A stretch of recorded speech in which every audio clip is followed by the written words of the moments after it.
Back here with game 3, 2-0 so far.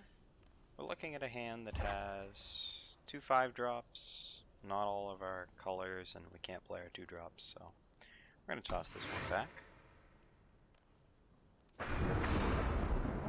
Interestingly, here we actually have the harsh rule, so there's some merits to holding back our determined stranger and things to force him to play into it. But I think for the moment we're going to go on the offensive with the Argent soldier. Put him out there and see if we can use the harsh rule later on if we need to, once our opponent commits to the board more.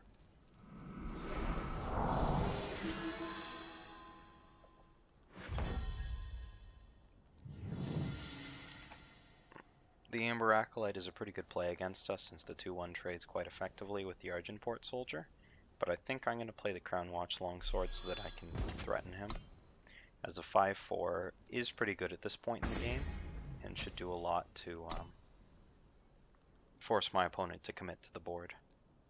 He may be forced into double blocking here. No, he's just getting in there in a Minotaur mode. Interesting.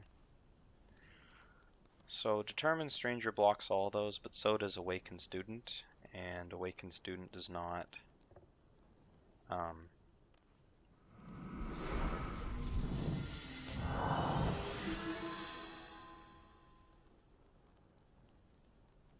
buff any of his strangers. He has 2 power up, so if he has Finest Hour,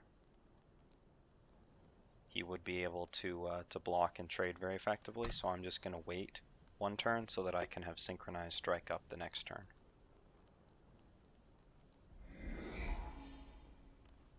Yeah, see, he has the Copper Hall Recruit here, and it looks like he has the Recruit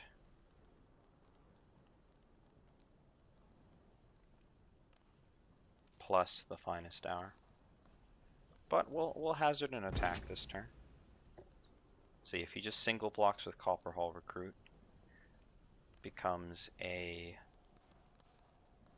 5-8, and we become a 7-6. So we just sort of trade it off.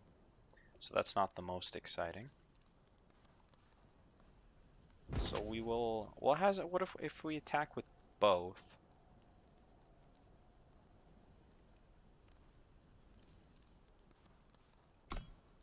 Yes, if we attack with both, we should be able to force it out as long as we don't use our Synchronized Strike first.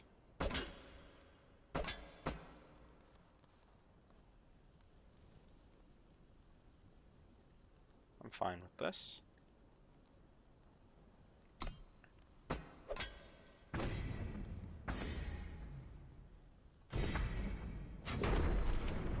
Because it means that our opponent is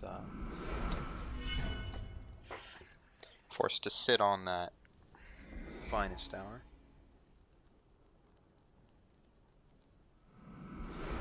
Copper Hall Elite. We have our own Finest Hour now, so I'm not worried at all about attacking with our 2 tricks.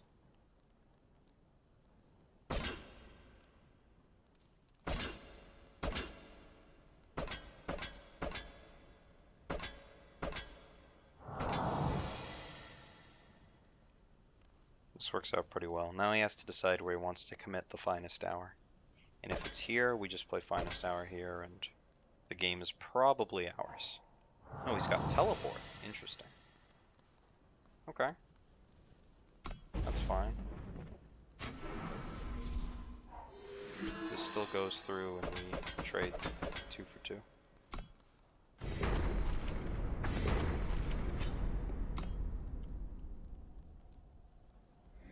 So it's possible that he didn't have Finest Hour.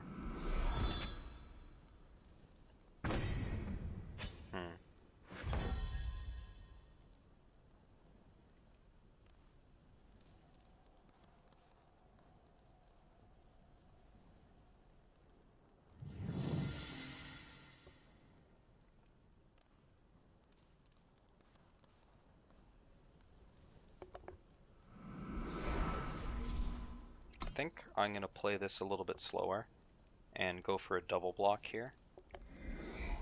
Because if his last card is the finest hour that we were playing around, we won't be able to... It's interesting.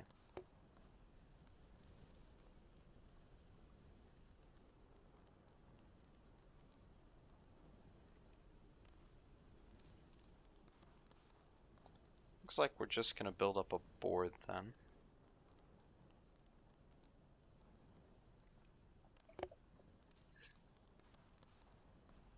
I'd like to use the Auric Bailiff to stun this, but that requires using the finest hour. So let's see. That's 11 damage. So let's just do that. Argent Foot Soldier, and he's still holding something up.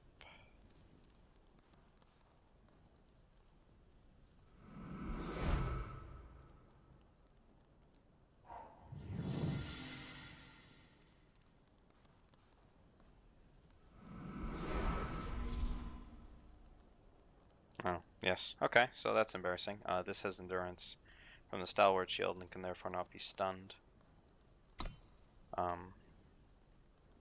So we're going to need to play for more of an unlock potential play.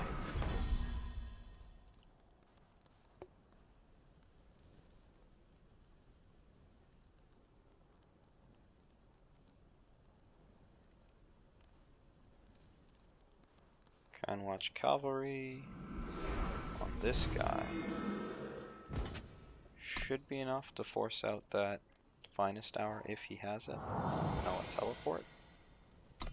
Okay, so teleport was the other card that he was playing around. But now we can play our Argent Port Soldier and get ready for an unlock potential play. Looks like Harsh Rule is going to be relegated to the sidelines for now. Interesting. He chose there instead of here.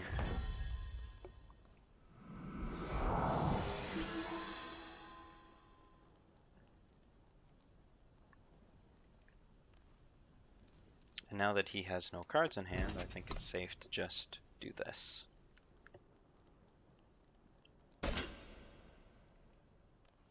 He blocks a 4/4, chumps. What does that do? So we finest hour here, take out his 5/7, and we are in an overwhelming board position unless he has his own Harsh Rule. In which case we're back to parity. He does not. The game is ours. So we didn't play very well with that Auric Bailiff, which was unfortunate. But we had the Harsh Rule in reserve, and we were able to effectively play around his teleports in situations where they weren't particularly bad for us, and we still got value out of our pump spells, which was good. So it ended up that he drew a lot more sigils than we did, so we were able to play more threats and defeat him, despite never actually being able to use that Harsh Rule. So, on to game 4.